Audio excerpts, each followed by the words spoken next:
I've learned that there are two kinds of weeks in America. There are the weeks where nothing happens, and everyone on cable news starts treating a pothole in Ohio like it's the Cuban Missile Crisis. Then there are the weeks where absolutely everything happens at once, and somehow the biggest conversation in the country becomes a raccoon that looked like it had just crawled out of a haunted Victorian chimney. Guess which kind this was. If you'd asked me at the beginning of the month what I thought we'd all be talking about, I probably would have guessed politics. That's always a safe bet. Elections, campaign speeches, billionaires arguing with other billionaires on social media, somebody accidentally leaking classified information in a group chat. You know, the usual Tuesday. Instead, the internet collectively stopped doom scrolling long enough to point at one scruffy little animal perched on a fence. And honestly, good. Because if there has ever been a time when America needed emotional support from a woodland creature that looked permanently disappointed, this was probably it. The raccoon had somehow become famous overnight. Not because he did anything extraordinary. He didn't rescue a child. He didn't solve a crime. He didn't predict the stock market. He just existed, looking exhausted, looking uncomfortable, looking like he'd spent the last decade trying to assemble IKEA furniture without instructions. Someone gave him a name. The internet did what the internet always does. Within hours, there were memes. Within days, there was merchandise. By the end of the week, people were treating this raccoon like he'd negotiated peace in the Middle East. And honestly, I understood. Because sometimes the world gets so loud that the only thing capable of cutting through all the noise is a tiny animal with terrible posture. That's America. One day, everyone's screaming about economics. The next day, everyone's united by what basically looks like a furry potato having an existential crisis. Somehow, that felt healthier. Meanwhile, reality refused to calm down. Every morning, I woke up expecting headlines. Every morning, reality said, "Hold my coffee." Political stories piled on top of international stories. Economic news collided with technology stories. Arguments became bigger. Predictions became stranger. People started speaking with the kind of confidence that only exists when absolutely nobody knows what's happening. The funniest part about modern politics is that nobody ever says, "I don't know." Everyone has a theory. Everyone has certainty. Everyone has charts. Half the country thinks civilization is ending. The other half thinks everything is going exactly according to plan. And somewhere in the middle, I'm just wondering how a raccoon became emotionally available enough to unite millions of people. That alone deserved an award. Eventually, though, the conversation drifted somewhere much more complicated: crypto. Now, I'm going to admit something. Every time someone begins explaining cryptocurrency, I immediately feel like I accidentally walked into the wrong college lecture. The first 5 minutes always make sense. Then, suddenly, there are tokens, wallets, mining, blockchains, decentralized ecosystems, consensus protocols, digital assets, and someone inevitably says, it's actually really simple. No, if you need 27 PowerPoint slides to explain why a coin doesn't physically exist, but somehow has a market cap larger than several countries, it isn't simple.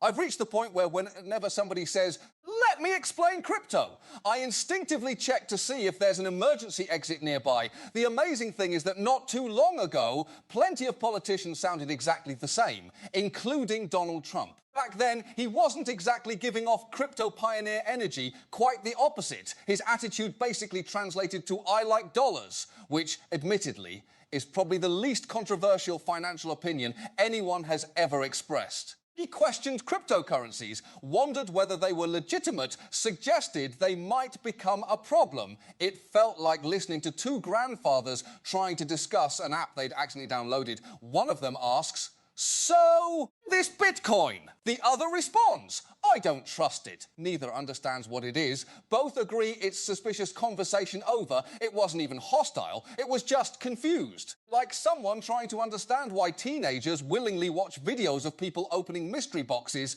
Fast forward a few years, everything changed. Now suddenly, crypto wasn't dangerous anymore. Now it represented opportunity, innovation, leadership. America becoming the crypto capital of the world. That's a dramatic pivot. Imagine somebody spending years insisting pineapple absolutely does not belong on pizza, then opening 3 Hawaiian pizza restaurants. People would naturally ask, what happened? Maybe opinions genuinely evolved. That happens. Technology changes, markets mature, people reconsider. Or maybe someone noticed there was an incredible amount of money flowing through this world. Money has always possessed remarkable persuasive abilities. You don't have to be cynical to notice that. History has already done the research. One thing I always find fascinating about politics is how quickly language changes depending on incentives. Yesterday something is reckless. Today it's visionary. Tomorrow it's patriotic. Next week somebody writes a best-selling book explaining why they always believed it. The confidence remains exactly the same. Only the adjectives change. Crypto has its own language too. One phrase comes up constantly. To the moon. If you're new to crypto, hearing that can be genuinely confusing. You imagine NASA getting involved. You picture astronauts carrying USB drives. Maybe Elon Musk launches a rocket shaped like a Bitcoin. Instead, it's simply another way of saying everyone hopes prices explode upwards. Still, every community has catchphrases. Sports fans have them. Gamers have them. Finance people apparently decided celestial bodies were the right metaphor. Personally, whenever someone tells me an investment is going to the moon, I become slightly more interested in investing in something that remains firmly on Earth. I've never been especially good at financial speculation, mostly because I ask annoying questions. What does this actually do? Apparently that's not always appreciated. Sometimes the answer is it creates value.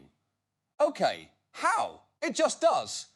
Wonderful. That clears everything up. The deeper I looked into the crypto universe, the stranger everything became.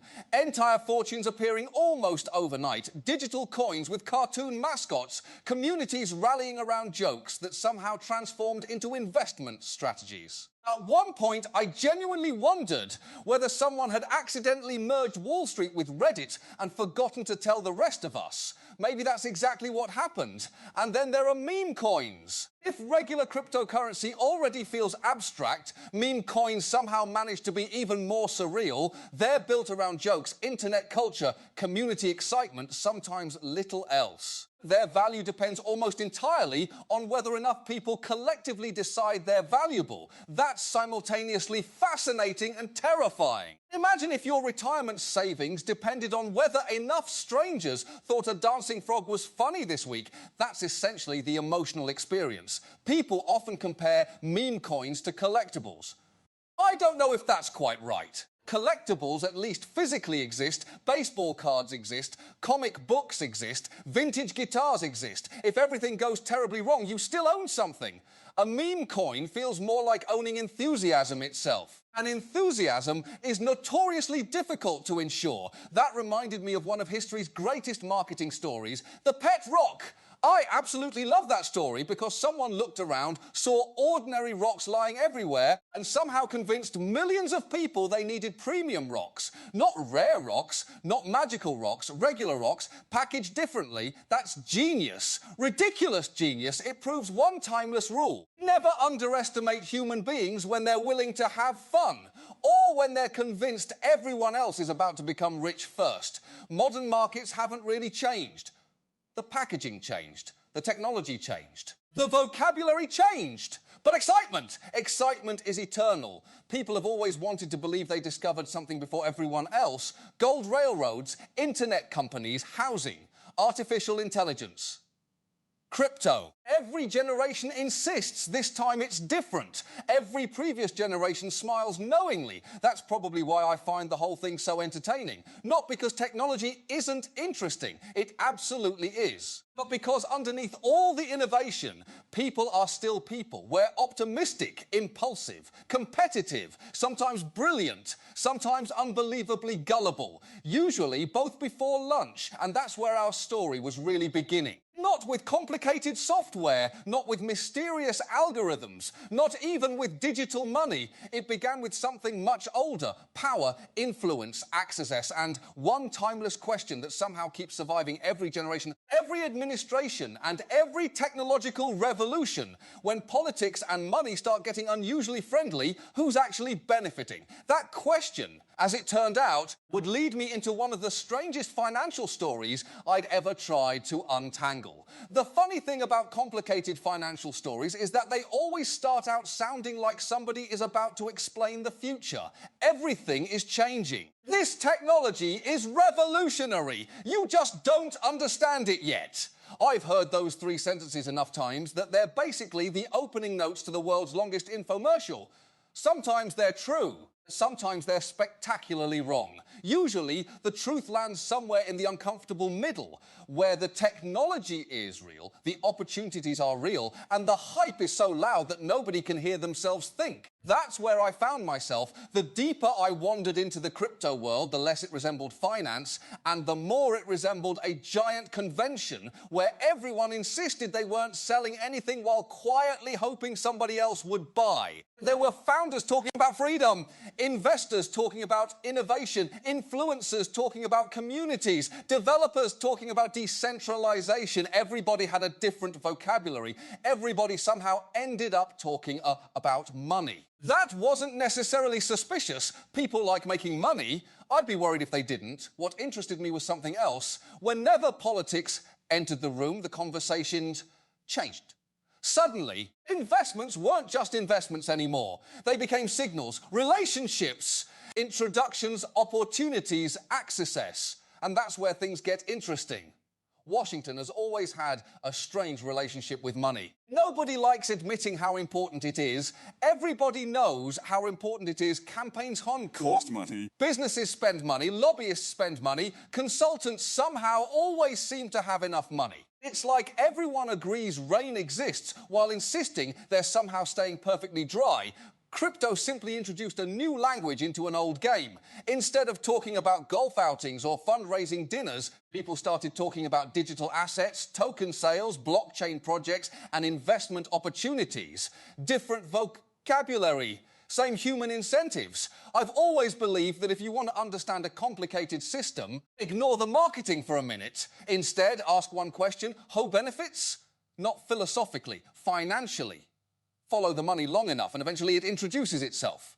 Sometimes politely, sometimes wearing sunglasses indoors. One thing that fascinated me about the crypto universe was how quickly reputations formed. Some people became legends overnight, others became cautionary tales just as fast. You'd see someone described as a visionary on Monday. By Friday, they'd apparently invented 12 different industries. By the following Tuesday, they were answering questions from lawyers. It's the only business sector where a biography can age like milk before the weekend. Of course, every rapidly growing industry attracts larger-than-life personalities. That's almost inevitable. The internet has always rewarded confidence. Crypto somehow rewarded confidence wearing expensive sneakers. There seemed to be an unwritten competition to see who could sound the most certain. I know where this market is going. I know what comes next. I know this technology will replace everything. Really? You know? Because I can't even predict whether my flight is leaving on time, and airplanes have existed for over a century. The more interviews I watched, the more one thing became obvious. Everyone had a story. Some told stories about financial freedom. Others described escaping traditional banking. Some talked about innovation. Others focused entirely on getting rich. Those aren't necessarily incompatible goals, but they definitely produced different conversations. What fascinated me most wasn't the technology. It was psychology. Markets have always been emotional. People pretend investing is mathematical. Then someone says one sentence during an interview and suddenly billions of dollars either appear or disappear. That's not mathematics. That's human nature wearing a spreadsheet. Social media only accelerated everything. A single post could move markets. One interview could generate headlines. One announcement could create enormous excitement. Whether that excitement lasted, well, that was another story. Momentum is easy. Consistency is much harder. I've noticed something funny about the internet. Whenever something becomes incredibly popular, three groups immediately appear: the believers, the skeptics, and the people selling merchandise to both. The third group usually sleeps best. The crypto community often reminded me of sports fans. Every project had supporters. Every supporter believed their team was destined to win. Every opposing project was somehow doomed. Charts became scoreboards. Priests' movements became championship games. Forums became stadiums. The only real difference was that football fans usually don't explain offensive formations with laser pointers and 20-page slide decks. Meanwhile, outside the crypto bubble, most Americans were still trying to figure out grocery prices, mortgage payments, and whether their streaming subscriptions had quietly increased again. That's one of the strange things about technology. Entire industries can become obsessed with one conversation while millions of people barely notice. Until suddenly they do. Usually because politics enters the picture. Then everybody starts paying attention. I've learned that Americans don't necessarily love financial regulation, but they absolutely love fairness. Those aren't the same thing. People can disagree all day about taxes. They'll argue endlessly about government, but ask whether the rules should apply equally to everyone. That's where strange alliances start forming. Imagine showing up halfway through a Monopoly game. One player owns nearly everything. Another player keeps changing the rules. A third player insists the board itself is obsolete. You don't even ask who's winning anymore. You ask who printed the rule book. That's what complicated financial stories often feel like, not because the facts are impossible to understand, because the incentives overlap. Business overlaps with politics. Politics overlaps with regulation. Regulation overlaps with technology. Technology overlaps with investment. By the time you've connected all the dots, you've forgotten where the first dot was. The biggest lesson I kept coming back to was surprisingly simple. Technology changes. Human behavior doesn't. People still chase opportunity.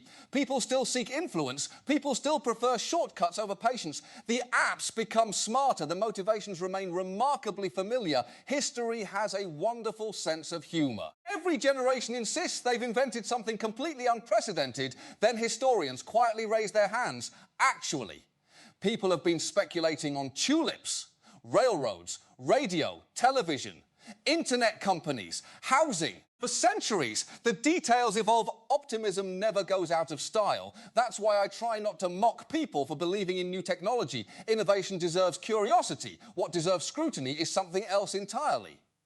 Power. Whenever large amounts of money intersect with powerful institutions, asking questions isn't cynicism, it's citizenship. Those questions don't automatically imply wrongdoing. They're simply healthy. Transparency benefits everyone, especially the honest people. One thing comedians learn pretty quickly is that audiences can sense confidence. They can also sense overconfidence. The second one usually gets funnier. Somebody says, "This investment literally can't fail." My first instinct isn't excitement, it's concern, mostly because history has already tested that sentence approximately 4,000 times. History remains undefeated. Markets rise, markets fall. Technologies mature, companies disappear. Predictions age, the internet moves on. That's normal. What's less normal is when everybody involved insists there are no conflicts, no difficult questions, and no reason for anyone to look too closely.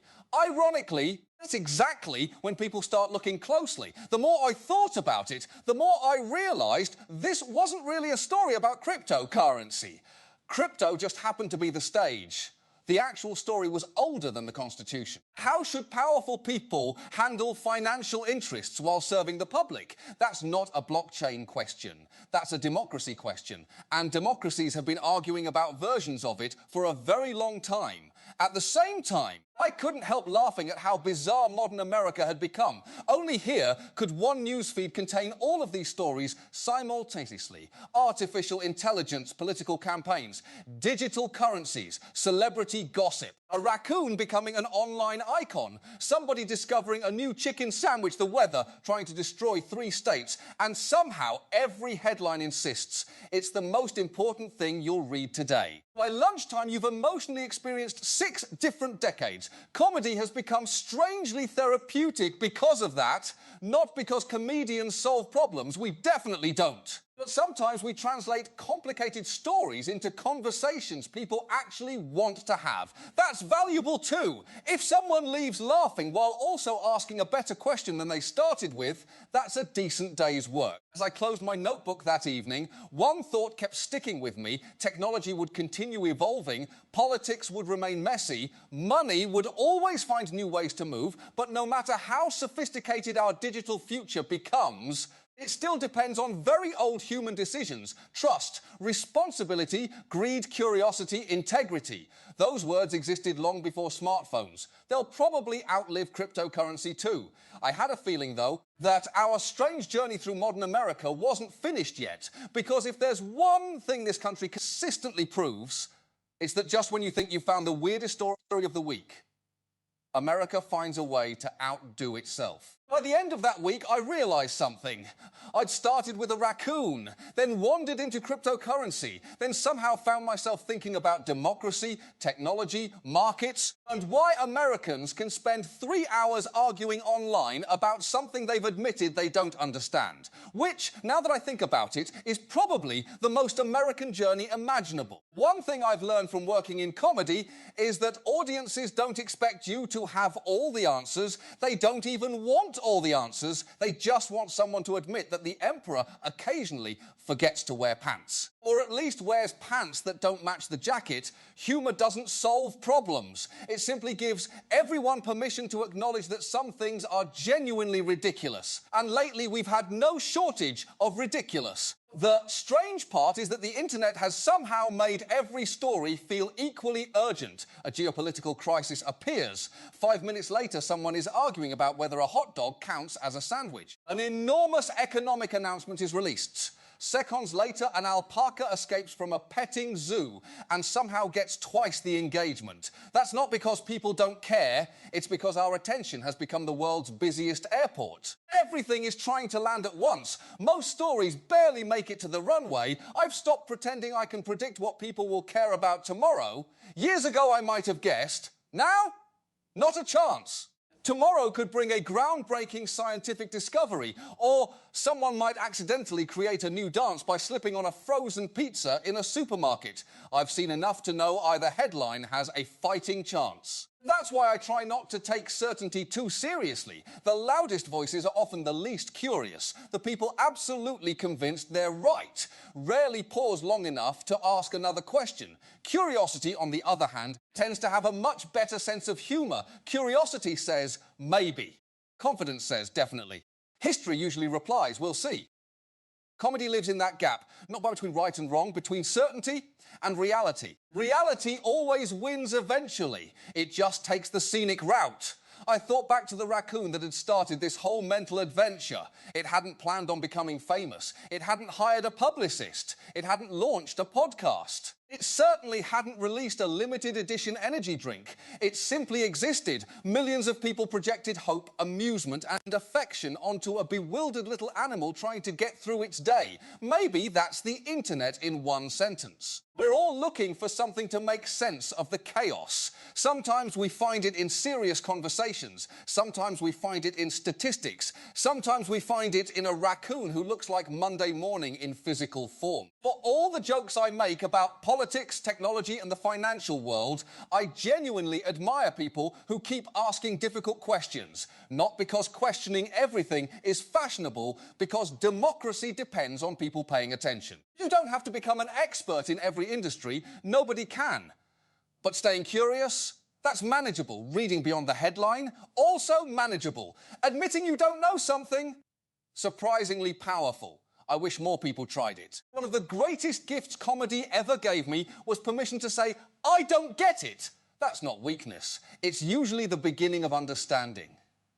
Every great joke starts with noticing something strange. Every worthwhile conversation starts with admitting there's something left to learn. America has always been an experiment. Messy, loud, contradictory, creative, exhausting, optimistic. Sometimes all before breakfast, that's part of the deal. People argue because they care. People invent because they're hopeful. People occasionally believe spectacularly bad ideas because optimism doesn't come with a warranty. The same country that produces extraordinary innovation also produces products that promise to slice avocados 6 different ways. You take the good with the confusing. As I looked around, I realized something comforting. For all our disagreements, most people are trying to build a better future.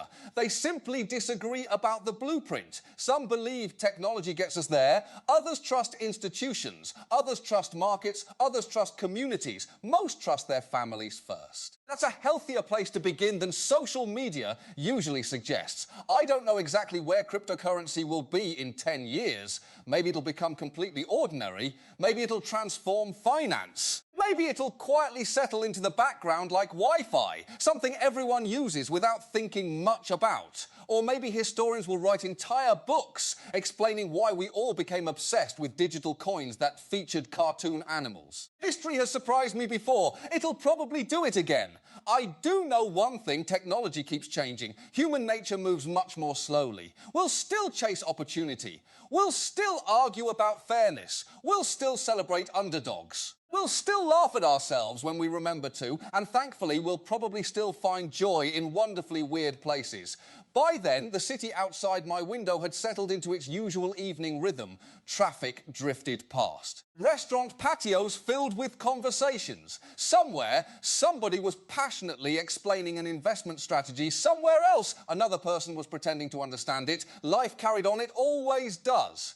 I closed my laptop and smiled. Not because I'd solved anything, far from it. The world remained gloriously complicated. Politics would continue, markets would fluctuate, technology would evolve, the news cycle would race forward at impossible speed. Tomorrow's headline was already waiting somewhere, probably doing something unexpected. And maybe that's why I keep coming back to comedy, because no matter how complicated the subject becomes, laughter reminds us of something important.